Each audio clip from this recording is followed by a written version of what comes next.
We got inspired last year to host our first charity event for the community.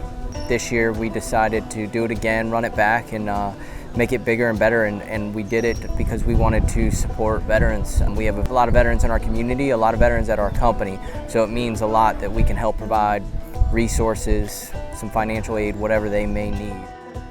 The Carroll County Veterans Independence Project and the counselors there are very, very good at working on claims and making sure veterans are getting the services that they actually deserve.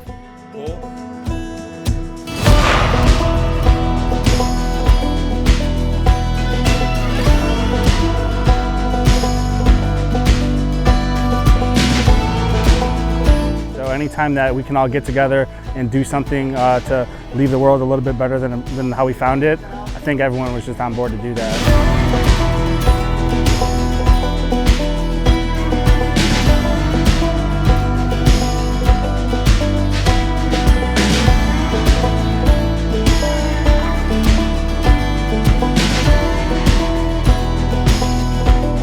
I'm a veteran myself, and I've seen firsthand how PTSD and how these veterans, coming home from Afghanistan, everybody needs help.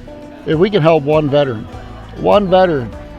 get over the demons, it's well worth the time and effort we put in.